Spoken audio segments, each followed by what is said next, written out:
Okay, I'm doing a video of my roof rack on my Mitsubishi Montero.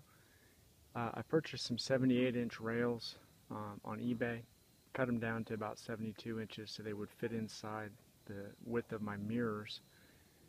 And the vehicle is probably about 6 feet 2 inches, so even though they overhang, I doubt anybody's going to run into them. So what I've done is I've installed them, and what I was looking to do is set them up so I could put 4 kayaks on them. I have these old Thule center posts right here that they used to sell a long time ago, and don't know if they'll actually handle 4 kayaks. So what I plan on doing is strapping 2 kayaks, one on each side, and strapping those down securely, and then putting one on either side of that and strapping those down.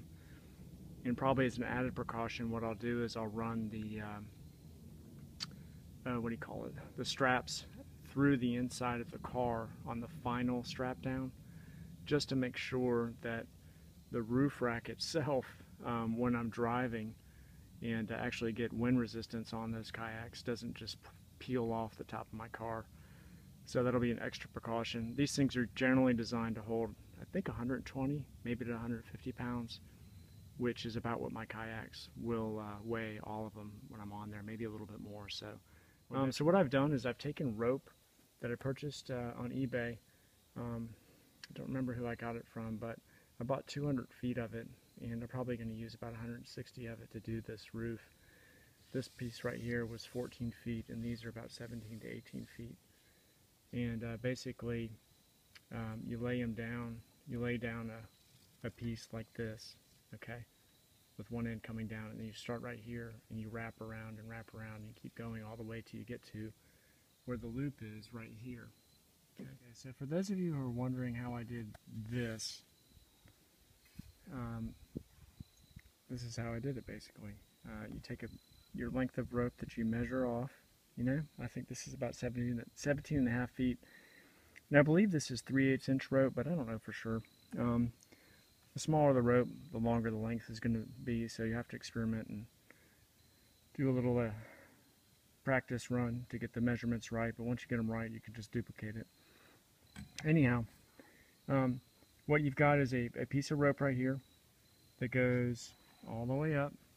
I taped it down to show you, and comes back around, forming a loop up here, right? Comes back around, and then underneath. Then I took that piece, and that very first rung right there, I brought it around again, and I'll do that all the way, excuse me, I'll run it around all the way, right, just keep on going, like that, you know, until I get to right here. And then if I've measured right, I'll have a little piece left, you know, a few inches, whatever, that I'll run and put right through this little hole right here, like that, okay? And then I'll go back and I'll tighten this up by twisting it with my hands until I get all the slack out, and get it good and snug and good and tight, and then I'll pull the little excess out again, because it'll be longer at that point once I get the slack out. Then the very final thing you do is you grab hold of this piece, and you might need some pliers, you know, if it's just a little piece like this, and tug on it. And you pull this out, and it'll cinch down on the piece that you stuck through here and lock it in place. And it's that simple. Once you do that, well, you'll be done. Okay, so you can kind of see, hopefully, how that's sort of glossy. By the way, this rope is, it's not a natural fiber rope, so I'm sure, you know, hopefully you can tell the difference. If you get rope that's natural fiber, it'll just burn. This right here will melt and, you know, end up looking like that. I will advise you, if you haven't done this before, you know, be careful. Once it melts, this stuff right here will burn you and will stick to you and will be very uncomfortable. And you probably shouldn't let your lighter go for too long without having a rest in between. Otherwise it'll get very, very hot as well. Okay, so here's the final product basically. I still need to put knots right here in the end to kind of prevent it from possibly sliding back and loosening up. But I'll take care of that whenever I feel like it.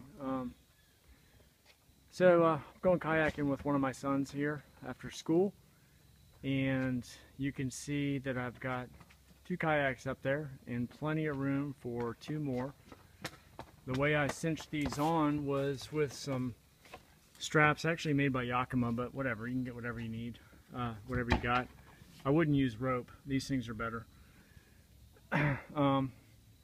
So I cinched it on right here, okay? And because I had this rope here, I was able to set the kayaks up on their end without having them slide along this slick rail and fall down.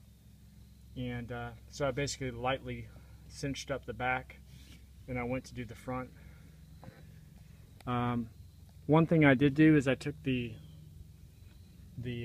strap and I went around right here and came out that way. And what that does is, in case this thing maybe has a malfunction, at least I've got it cinched down against this rack right here. So probably won't ever need that, but just in case. Anyway, once I got them cinched down, I jiggled them a little bit to reposition them and get out any looseness that might be in the setup, and cinched them down again, tightened them up, and that's it. So I can now get 4 kayaks on the back of on top of my truck, and easily, actually. So hope this video is helpful to somebody. Good luck with whatever you're trying to do, and again, thanks for watching.